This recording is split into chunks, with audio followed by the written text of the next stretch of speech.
एक दोस्त दूसरे से, आराम से बैठो वरना मुक्का मारकर मुल्तान पहुंचा दूंगा। दूसरा, यार जरा आहिस्ता से मारना क्योंकि मैंने साहिवाल उतरना है।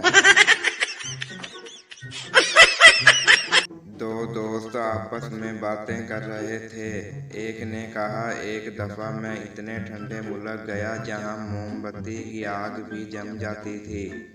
दूसरे ने कहा, छोड़ो यार, एक दफा मैं इतने बर्फानी मुल्क गया जहां मुंह से बातें करते वक्त आवाज की बजाय बर्फ के गोले बाहर आते थे।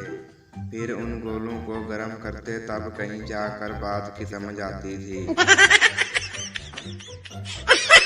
एक दोस्त ने दूसरे दोस्त से पूछा, आपके बड़े लड़के का नाम क्या है? उन्होंने जवाब दिया, नफीस करीम।